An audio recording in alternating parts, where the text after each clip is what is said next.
네, 안녕하세요. 소개받은 산업연구원 최현경입니다.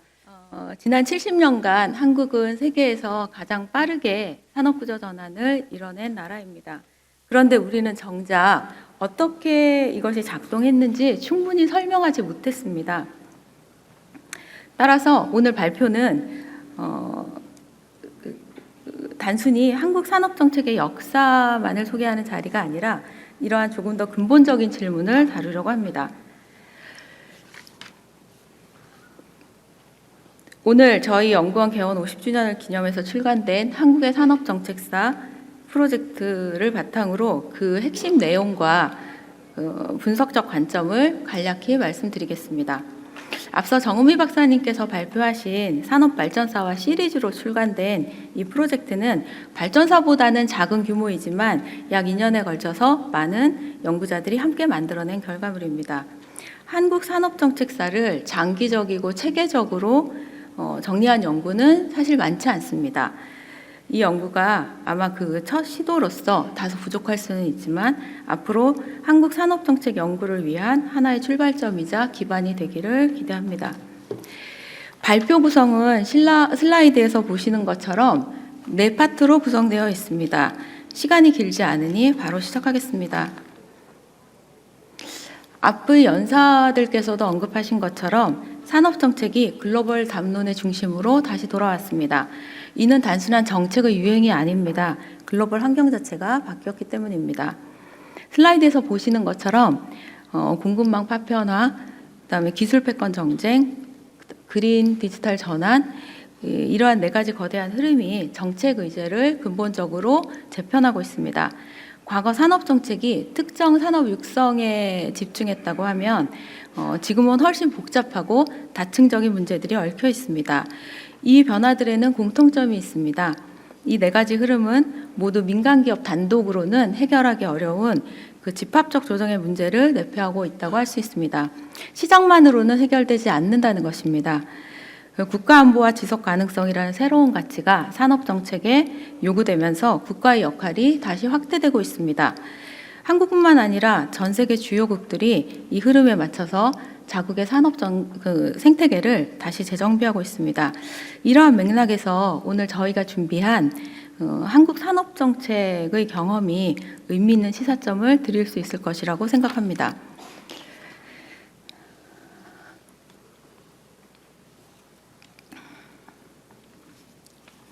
그렇다면 왜 한국인가?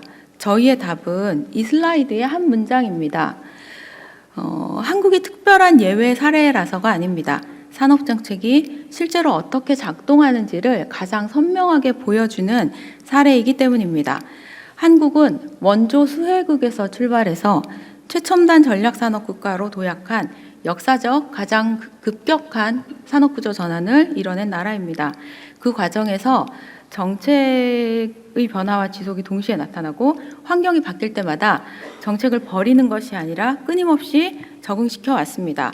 바로 이 점이 한국을 단순한 성공 스토리가 아니라 산업정책의 작동 원리를 이해하는 데 있어서 가장 풍부한 시사점을 제공하는 사례로 만듭니다. 그래서 저희는 산업정책에 대한 질문 자체를 다시 정의할 필요가 있었습니다. 저희가 바꾼 질문은 이것입니다. 슬라이드에서 보시는 것처럼 어떤 정책이 시행되었는가 또는 어떤 정부가 성공하거나 실패했는가가 아니라 산업정책이 실제로 어떻게 작동했는가입니다. 이 차이는 생각보다 큽니다. 전자는 정책의 리스트를 만들어내지만 후자는 산업정책이 작동하는 시스템을 드러냅니다. 한국의 산업정책 역사를 이 관점에서 보면 핵심은 개별 정책의 나열이 아닙니다. 여러 정책이 동시에 맞물려서 작동되는 구조, 그 조정 방식, 또 이를 뒷받침하는 제도적 메커니즘입니다. 따라서 저희 연구는 바로 이 3가지를 분석하는 데 초점을 두었습니다. 그렇다면 이를 어떻게 분석했는지 다음 슬라이드에서 말씀드리겠습니다. 저희 연구의 핵심 분석 틀은 이 슬라이드에 담겨 있습니다. 과거에는 산업정책을 개별 정책 수단별로 따로 떼어서 분석을 했다면 저희는 이를 기능적으로 분류를 하고 그 정책들이 어떻게 연결되어 하나의 시스템으로 작동하는지를 파악하고자 했습니다. 슬라이드에서 보시는 것처럼 중앙의 일반 프레임워크를 중심으로 인력, 기술, 에너지, 금융, 통상, 규제 등 핵심 정책 수단들이 연결되어 있습니다. 연구는 두 개의 축으로 구성됩니다. 전체를 설명하는 일반 프레임워크와 각 부문을 들여다보는 부문별 분석입니다. 중요한 것은 이 둘이 분리된 것이 아니라는 것입니다. 부문은 전체 구조 속에서 이해되고 전체 구조는 부문 간 상호작용을 통해서 드러납니다.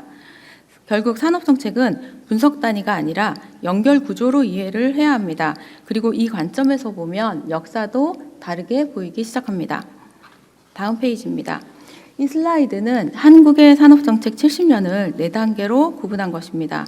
시기의 구분 기준은 무엇을 지원했는가가 아닙니다. 정책이 어떤 방식으로 작동했는가, 즉 정책 기조의 변화입니다.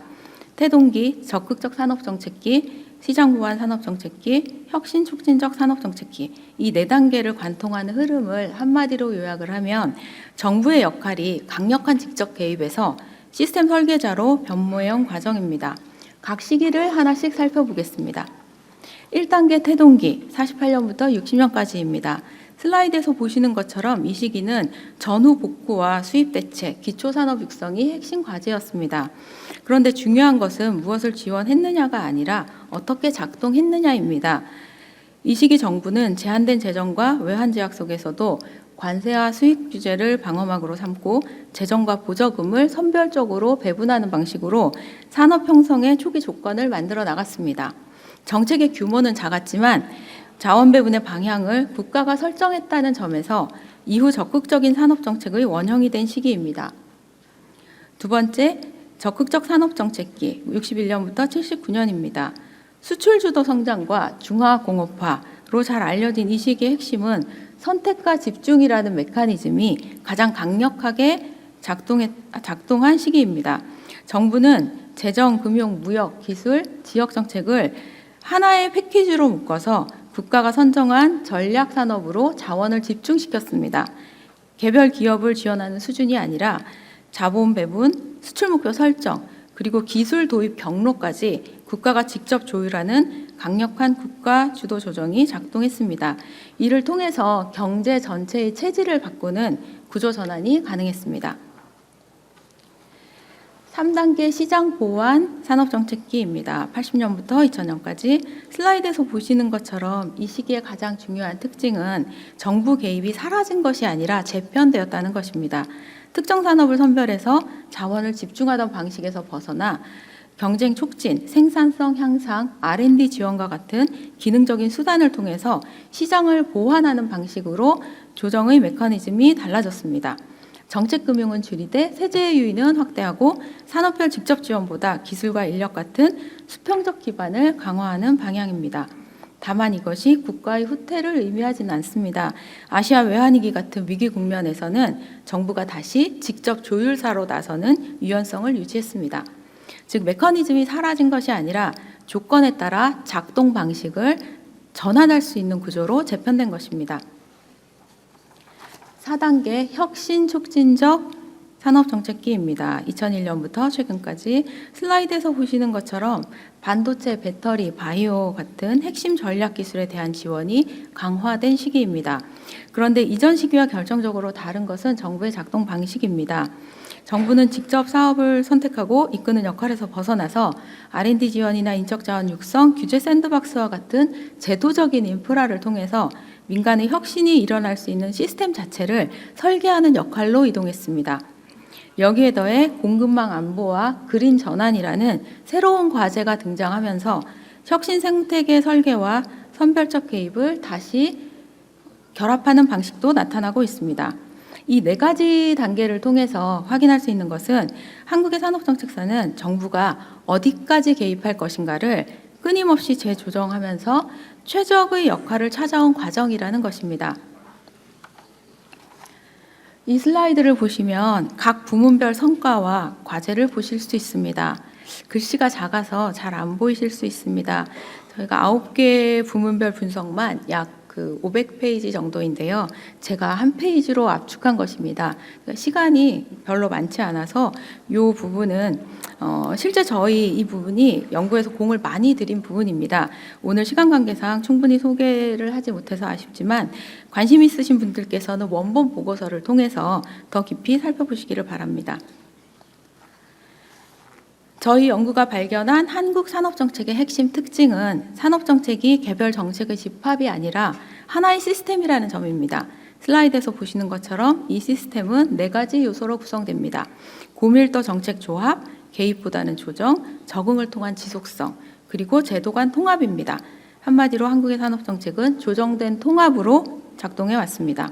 여기서 특히 중요한 개념이 밀도입니다. 정책의 수가 많다는 것이 아니라 정책들 사이의 연결이 촘촘하다는 의미입니다.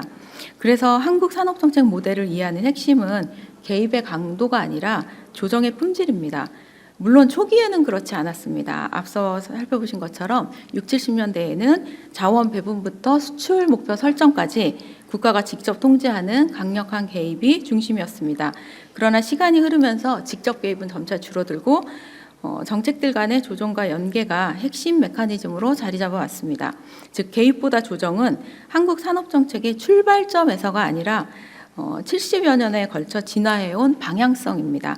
그리고 그 방향성이야말로 한국 모델을 이해하는 핵심입니다. 그렇다면 이 시스템은 시간이 흐르면서 어떻게 변화해 왔는지 다음 슬라이드에서 살펴보겠습니다. 한국 산업정책 시스템은 어떻게 진화해 왔는가? 이 질문에 답하는 핵심 개념이 바로 레이어링과 재조합입니다.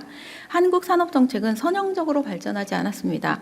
과거의 정책은 사라지지 않았습니다. 형태를 바꾸며 다음 시대에도 다시 남아 있었습니다.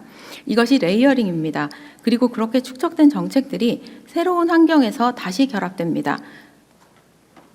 이것이 재조합입니다. 즉 한국 산업정책은 과거를 지우고 다시 새롭게 시작하는 것이 아니라 기존의 기반 위에서 새로운 층을 쌓고 다시 엮어가는 누적적 시스템입니다. 이 메커니즘이야말로 한국 산업정책 시스템이 급변하는 환경에 빠르게 대응할 수 있었던 원동력입니다. 마지막으로 오늘 발표 전체를 관통하는 핵심 메시지를 정리하겠습니다. 산업정책은 더 이상 개입의 크기를 묻는 문제가 아닙니다. 어떻게 설계하고 어떻게 조정할 것인가의 문제입니다. 슬라이드에서 보시는 것처럼 핵심 질문은 개입할 것인가 말 것인가가 아니라 어떻게 조정할 것인가이며 한국의 경험은 하나의 고정된 모델을 제시하는 것이 아니라 대신 정책을 어떻게 연결하고 재조합하고 정렬해 나가는지에 대한 원리와 과정을 보여줍니다. 그리고 이 과정에서 정부의 역할도 바뀌었습니다.